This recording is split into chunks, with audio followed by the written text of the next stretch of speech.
Correct.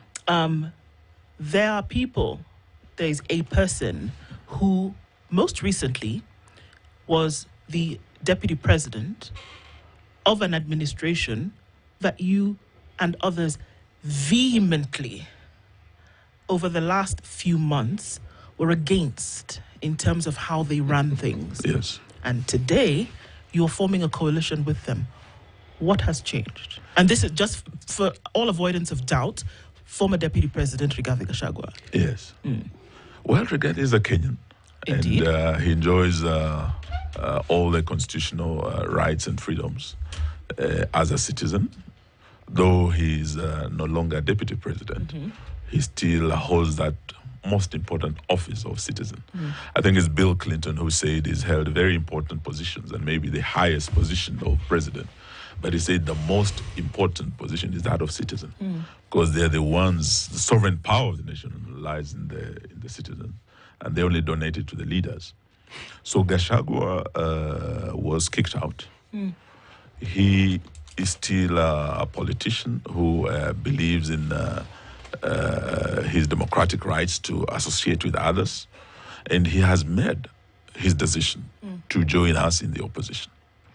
Yesterday, we welcomed him Because officially. he was kicked out. No, he's made his own decision to join us. We had already, as Azimio, as I told you, we split, but we started the formation of a new coalition that yesterday he decided to join. So what we were doing yesterday was welcoming him on board, and there will be others who will come. One of the things about a picture is it's very important to see who's there. Yes. But it's also important to see who is not there. Yes. For example, I don't see Jubilee Party represented there. Yes. But most importantly, we don't, not most, second to that, we don't see ODM. Yes. Because ODM seems to be comfortably in opposition and in government. But most importantly, I do not see the biggest opposition in this country. Where is the coalition with the Gen Z? So my questions are three. Jubilee, ODM, and this generation called Z, or Z. My cousin used to say JZ. Okay. Yes. I think, as I said, this is just the beginning. Okay. Because we are talking of 4 principles who have come together. I remember when the NARC coalition was formed by my late brother and Kibaki and Gilu. There were just 3 people who were meeting, having a cup of tea. And I remember the late President Moi asked, what are these 2 gentlemen doing with a lady in hotels every week? But that's how governments are formed. 2, 3 people come together. Then they bring others on board. I remember when we started the journey of forming the Jubilee Party, we were 3 young ministers in Kibaki's government. I was the leader of Newfort, Kenya. We had William Ruto, who had URP, and Uhuru Kenyatta, who launched TNA. We came together, just the 3 of us, and that is how Jubilee was formed. But others came on board later. So yesterday, what we started was a journey of about 4. But there are others. Okay. As you know, the Honorable Martha Karua already had a meeting with Gachagua, and they had agreed to work together. I had invited her yesterday to the event, but she was in court. She's a party in the abductions case. Right. So she said she would join us later. The Honorable Peter Munya also is a party leader of the PNU party. He was out of town, but he is also with us. So we will be broadening it. But also, if you listen to our speeches yesterday, we said it's not just the political parties. We need an all-hands-on-deck approach for us to beat William Ruto. We will need, apart from the political parties, we will need the Gen Zs, the youth of this country. And we are reaching out to them. We have a strategy for that. We'll be engaging them. We'll also need to work with civil society. They've been doing a great job in, fighting this system.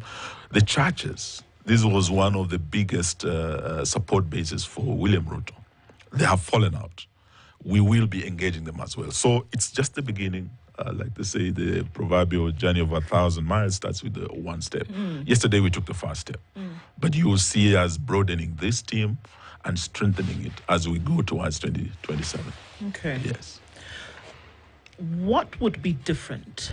Because I asked this quite pointedly because we are not seeing different faces from who have been in politics, political leadership in this country from the last 20 years. So what is going to be different? The old adage of new wine in old skins comes to my mind, because how would we deliver something different? I mean, and the words came from members of these forming coalitions yesterday, whereby we will make sure that this is the president's last term. It would be his first and his last. There are things like corruption coming to an end. There are things like making sure the country turns around. What would be different if we're dealing with the same individuals, some who've been in government before and some who've had an opportunity to do things differently? What would we see differently from these coalitions? I think what we'll see would be the approach in terms of addressing the challenges facing the nation. And I think the biggest threat that we are facing now is that of corruption. The citizens are hurting. They have been overtaxed, and the taxes keep going higher and higher. But where is this money going? I think it was not by mistake when we had this opinion poll about the corrupt presidents in Africa and the world. And William Ruto was ranked actually the second after Assad. We've never had him deny or respond to that opinion poll. But it tells you that in our state house, we have a leader who has been branded as, one of the most corrupt presidents, not just in Africa, in the world. And we're saying anyone who is going to replace William Ruto, first of all, we must place our record, ourselves to public scrutiny. So even as we are forming this coalition, as a presidential candidate of DAP Kenya, my record is known. Would like Kenyans to look at the first qualifications of the next president. Is this a leader of integrity? Has he been implicated in any corruption scandals? What is his record? Because if you're going to bring a man who has had scandal after scandal, including I had Kiprotarapp Kirwa saying about the processional way to State House. Yes. We have someone in State House who had grabbed even the processional way to State House. So when you bring someone who has a known record of corruption, the highest corruption scandals, you don't expect them to change once they're in State House. A leopard does not change its spots. This is what happened. So today, as we're forming this coalition, we do not expect angels to come from heaven and just fall on us and become our leaders. It would be good for us to say, okay, these are the leaders presenting themselves. What are their records? And I'll be the first to say, if you think I'm corrupt, please don't make the mistake of putting me in there, giving me the powers that you've given this. Because if we were stealing with one hand out there, we'd be stealing with both hands. And that is what is happening. The other issue is the issue of tribalism. And I think this is one thing that, they were talking about in Western Kenya. For 6 days, they were out there in Western talking about Gachagua and Kalonzo and, and tribalism. But at the same time, they were talking about isolating a community. I mean, there can't be a worse form of tribalism that, conspiring or probably demonizing one community and isolating one community. So I think when we're looking at these issues, we want to see how this can be addressed. It's a good thing to talk about 2027. Yes. But many Kenyans will tell you that there are things that are happening today that need addressing. And perhaps this is one of the things that people are asking. Yes. There's a certain gravitas that one Raila Odinga had, I don't know whether he still has it, where he was able to take governments head on and actually steer the people to stopping certain things. So even as you come to a coalition for 2027, for the people who are out there wishing for change now, what does this coalition building portend for us as Kenyans in terms of, let's say, for example, if the taxes are going to rise again, who is going to bail the cat? Is it going to be the Gen Zs again on the streets, or is this coalition up to the task of being able to manage oversight the government in a way that the people can rely on you, even in opposition, before you get the opportunity to get power? I think from last year, as DAP Kenya, we have been on the front line of fighting against these high taxes. And our record is very clear that we are, I think, one of the few parties that voted 100% against the Finance Bill 2023. All our members of Parliament, led by, there's a young man called PK Salasia. Right. In 2024, again, we voted against the Finance Bill 2024.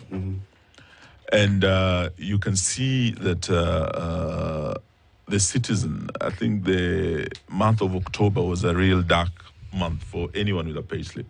That is when they now started hitting the SHA 2.7%, housing levy 1.5%. Going into February, we're going to have another hit again. Now, when the NSSF deductions start.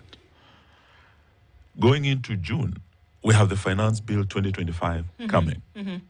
So for Kenyans, as long as, I had William Ruto saying, it doesn't matter even if you call me Zakayo. It's not really about Kenyans being disrespectful. It is about what he stands for and the pain he has caused to Kenyans through these very harsh taxes. And we see them going higher every day, and we do not see them coming down. So we are saying as the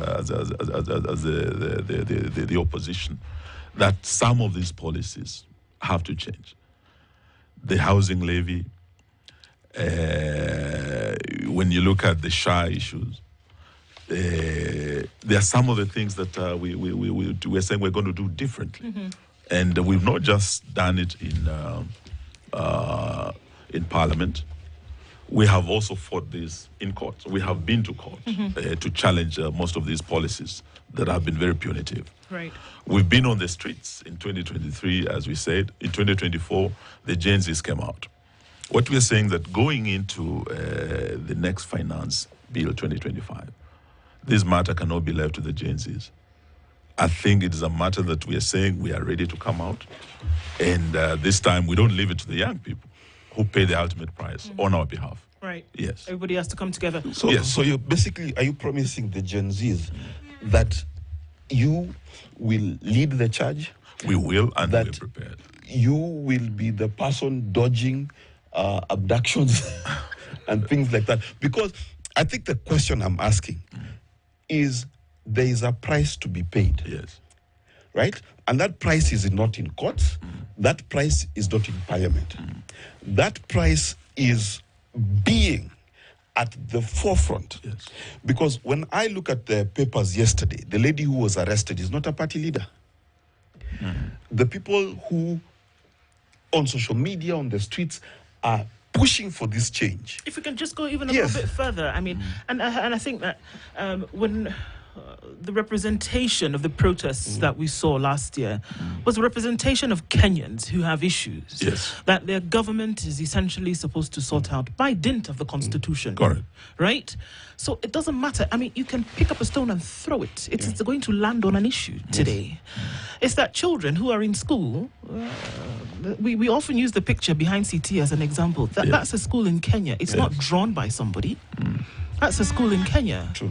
Those are issues that people go through. There are people in this country who fetch dirty water every day to drink. And then they're ridden with disease every day. And we have medical facilities that are supposed to be taking care of them. Or we have infrastructure, supposedly in government, that's supposed to ensure that there's clean drinking water, for example. We have road infrastructure that, for a lot of people doesn't work from farm to market. Shashif. We have a health system. Supposedly, Yes. they're supposed to take care of people. For somebody who has a 500,000 shilling bill, is going to pay 14,000 shillings. For whatever reason, we don't know. All right? So like I said, you throw a stone, it's going to land on an issue. And so I think Kenyans are at the point whereby they don't need any pontificating anymore. Yes. Kenyans don't want somebody who's going to stand on the top of a car and say, we are going to do this. You'd rather not even say that to Kenyans. Kenyans today are looking for that leadership that is going to ensure these issues that they're being pelted with every day are taken care of. Before we even start talking about development, the people of Kenya essentially will be taken care of. For me, it's a no-brainer. It is simple. That is what Kenyans want. So the promises and the court cases, all this for Kenyans means nothing. And if I can just call you Eugene, I will say that's the truth. That's what Kenyans want today. So how do we ensure that the leader who wants to be a leader in 2027 today is ensuring that they resonate with these issues that Kenyans are facing today? Yeah, so, for example, when that lady, and that's the latest example, when she was being arrested, being taken to prison and etc., jail, so not prison, where was the A in your party, Democratic Action Party? What action was taken? Where were you? Did you go to bail her out? Were you physically there, standing by her principles? She had the courage to go and express herself in a press conference. But what we see today in opposition is we see a lot of speaking to the issues and very little action in belling the cat. I think action takes many forms, but one of those really, we have been on the streets. We have fought for Kenyans. We forced this government to come to, of course, the NADCO process didn't yield much. Yes. But we were able to engage. In court, there are several issues that we have won, actually. When you look at the Adani issue,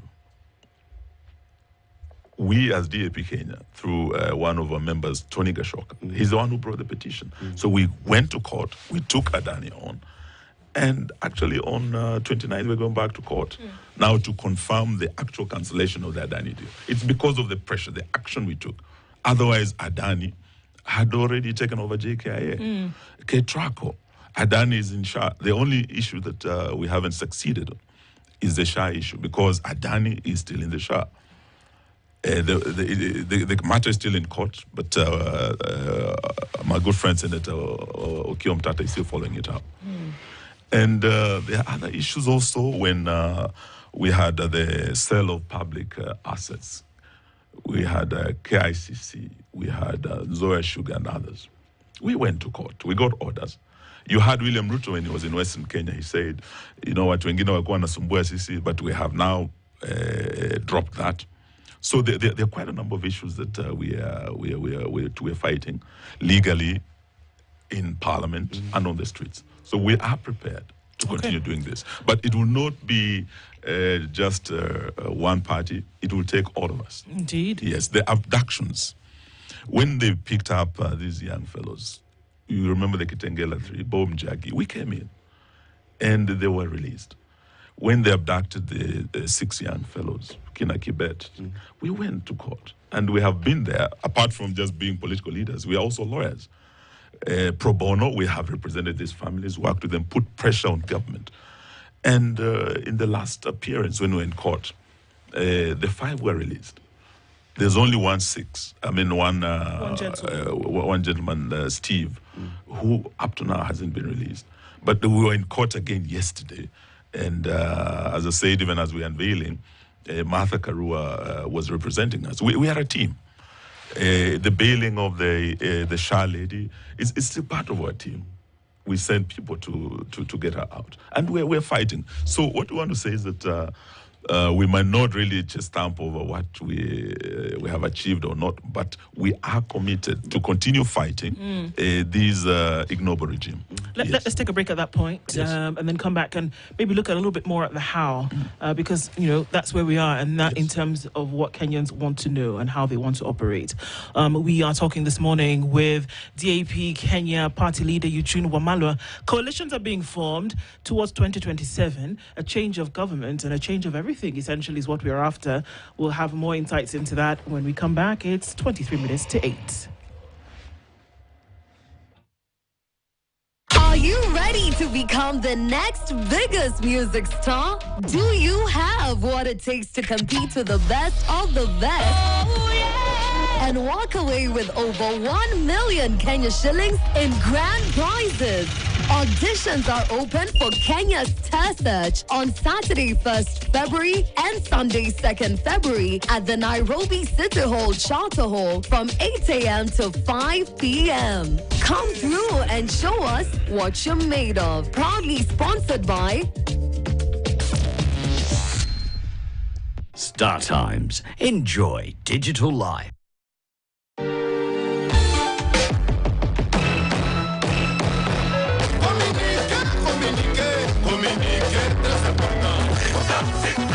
Gouverneur qui parle pour Guidi.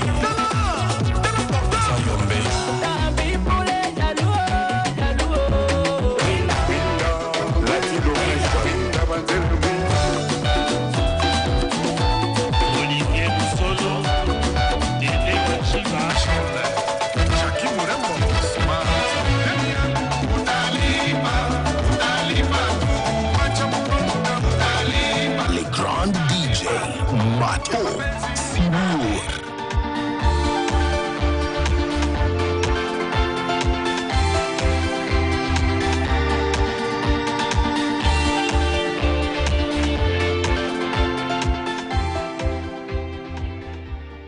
Dental Tips, brought to you by Sensodyne. Nighttime guard. Teeth grinding at night? It could make your teeth sensitive. Use a night guard and Sensodyne toothpaste to keep sensitivity at bay. People come to me and they say they get discomfort when they have ice cream. Sensodyne gives you long-lasting protections against sensitivity. I recommend Sensodyne because it works. It's brilliant.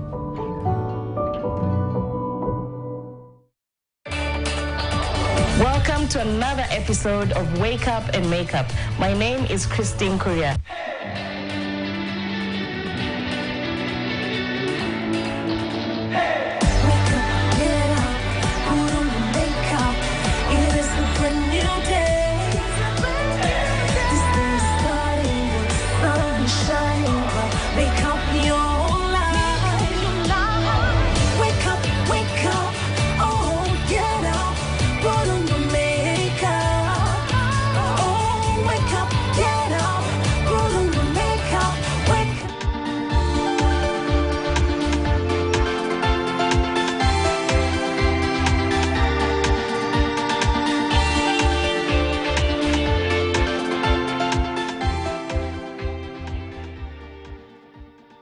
And the talk of it and the formations of it have been our salvation in this country. Where we have difficulties, we've always been able to talk and agree and move forward. And it is one of the abiding, should we say, benefits or blessings that we have in this country. But even as we have these blessings, there are certain fundamentals that we seem not to have been able to address with this government, the one before it, the one before that one. There were clear attempts. One, with President Kibaki, I was one of the people, I wished that the term limit for the presidency was 15 years. Now or then? Are you saying Then, this is what no, you wish? This or, one, I wish it to be something like 2.5 years, if not. That's but that's very dangerous talk in the current situation where term limits are actually being pushed. This, you removal. See, the idea about discussing issues is you discuss them. Yes. Term limits are important because you then understand by putting them that government is a continuum. There is no one government that will be able to do everything that Kenyans want. None. It will never happen. So you are there for a season, you do what you can, the next person carries it on. So you are grateful when a government takes over from another and they continue with the projects that were there. Mm-hmm. I'm saying this because of one thing. The thing that we saw with the previous government was a rising level of debt that is unprecedented in our history. Many of the problems that we are now talking about emanate from those debts. This government has taken it a notch higher. 8 trillion, we're now at 11. The burden is going to be borne in the future. Some of it is being borne right now because we are paying for what we borrowed in the past. So every talk about taxes. Now, my question is this. We are talking about taxes and we're not talking about the debt. And yet, in my mind, the debt is the problem. This coalition that you have formed, even as you say you want to remove the president, why should that be a priority? Should the priority not be you telling us and showing us how to solve the problems that we currently have? Why should the removal of a president or voting him or electing him out be a priority? Why? It's a priority because the policies are wrong. The priorities are wrong. And you remember when he took over, he came up with his bottom-up economic transformation agenda. It's called Better. Now, these policies were supposed to make our lives better. But City, if you ask any Kenyan today, this is the third year of this regime, are your lives better? Many Kenyans will tell you their lives are not better. Actually, their lives are bitter. Why? Because of the policies that were put in place. And as long as we have a leader who will continue bringing policies that instead of improving our lives, transforming the country, actually making our lives even more difficult, then it is our priority that that leadership should end and that leader should be removed for those policies to change. One area that you could say everything went bottom up was, the taxes, the finance bill. That's where the rain started beating us, when he started with actually doubling VAT on fuel. When we were in government, VAT on fuel was at 8%. But immediately he entered, he doubled to 16%. There are some things, policies that were made in the energy sector. Remember the G2G deal? That never worked. But up to now, it has been extended. So even if global oil prices drop, Kenyans might not benefit much from it because of a deal that was sealed somewhere in Dubai by a few people. Before that, we had an open tender, very transparent, competitive process. These are some of the things we're saying that we would want to reverse those policies. We had this KNTC, a moribund state parastatal that was, picked from the books, somewhere from the shelf. You throw in 16 billion, you are going to import food, lower food prices, do everything. That money just disappeared, the edible oil scandal. These are things that have not been addressed up to now. So we're saying it is that this man should be removed for this corruption to change as long as he's there. Politicians speak to each other. Yes. This we know. Yes. That I'm sure today that if you picked up the phone, President William Ruto would pick it up. Yes. And you could have a conversation, right? Politicians... Allow you to answer that. And you think you can convince him? I mean, William Ruto is the only man who advises his advisors, I'm told. Not about convincing. He doesn't take any advice. No, my question is, if you picked up your phone yes, at some point during the day yes, and called the president, yes, and he saw Eugene Wamalwa is calling me, yes, would he pick up the phone? I'm sure he would. Okay. I'm not even going into what you would discuss. Yes. So you have an opportunity that easily 55 million other Kenyans do not. And we know that you all speak to one another. You were in the presence of very many of them yesterday.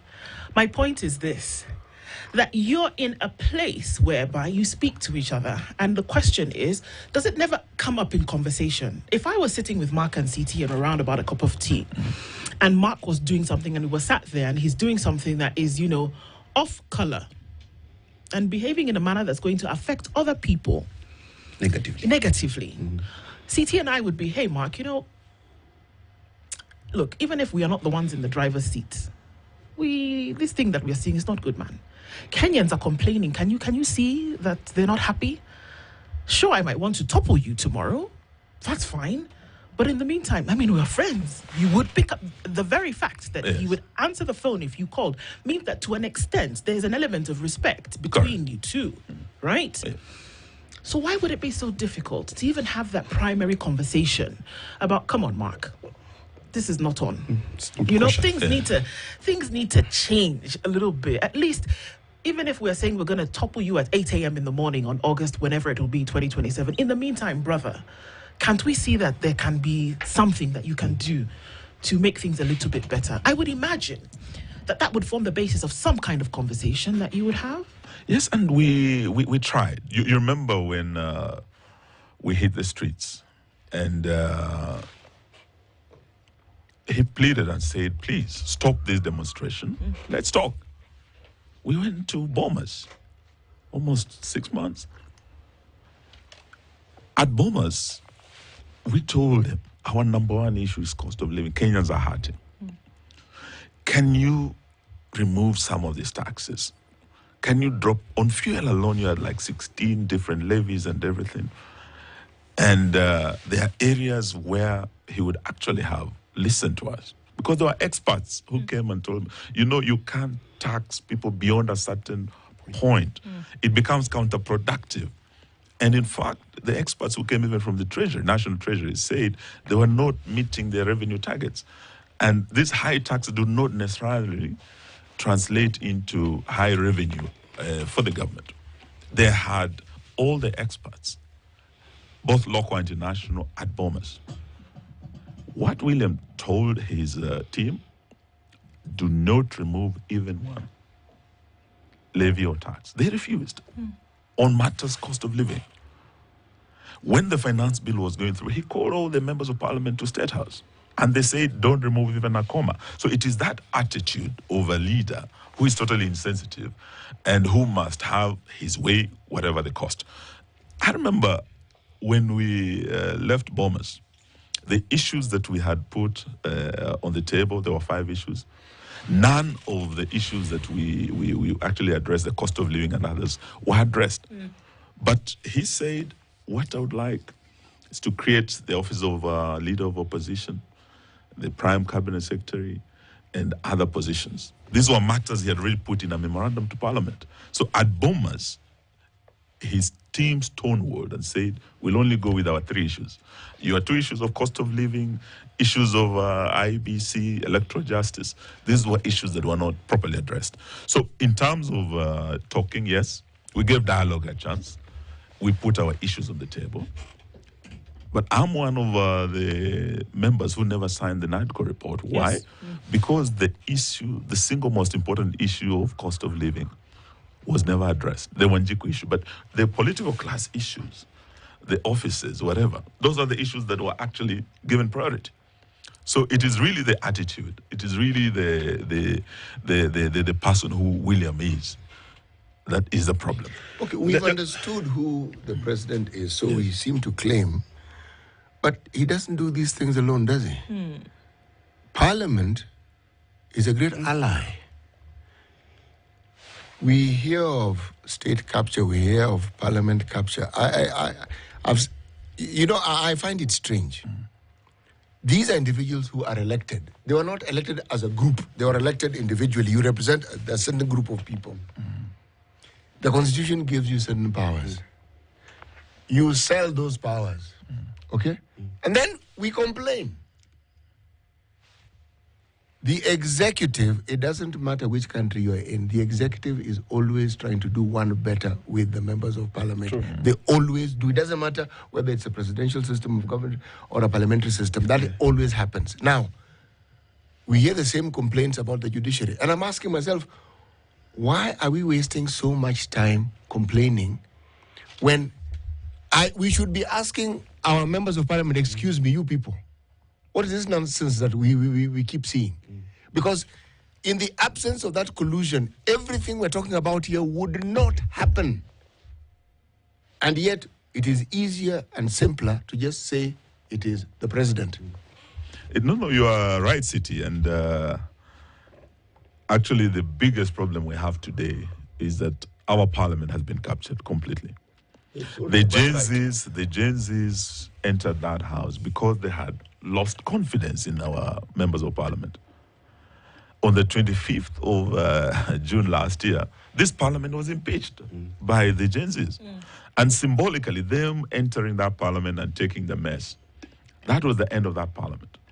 The speaker, Wetangula himself, left parliament in an ambulance. He had to take off.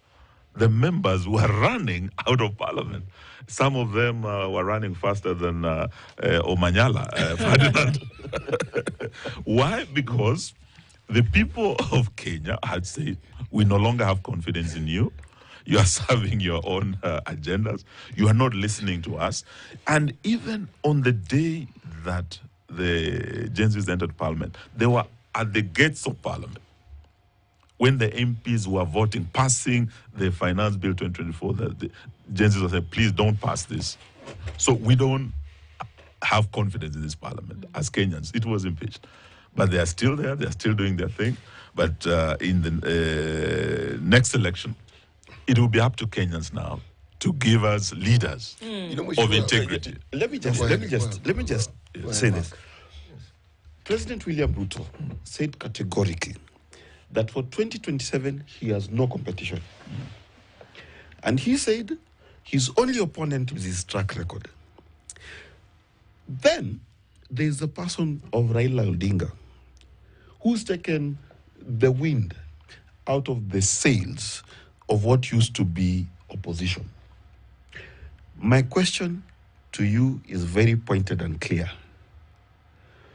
Do you have the strength, the system, the capacity, the resource, both human and otherwise, to actually deliver to Kenyans the promise you're making? Because Kenyans keep asking, and I'm sure online they ask all the time, who is this that can take on the juggernaut that is William Ruto? I think William Ruto, who by the way has never lost an election. Yes. I think William Ruto himself and his record, people will be voting against William Ruto and his record and his failed policies. And when he's boasting about his record, I'm sure by 2027, it is that same record that will send him home. Anyone with a pay slip today, and you're talking of over 3 million Kenyans, as long as Ruto remains president, that pain will not go away. And the corrupt deals that we are seeing today, Adani was just a tip of the iceberg. And we must thank whistleblowers like Amenya, Senator Onyonka, who brought the matter to Parliament, Tony Gachagua, who took the matter to court. There are bigger scandals than Adani that will blow up. And it is our mission to expose them, to fight them. And yes, we have the capacity. We have the resilience to ensure that we fight this to the end. You know, my mind went back to the days of Ford. Yes. Before it disintegrated into all manner of Fords. Yes. Yes. And I'm thinking of how it is.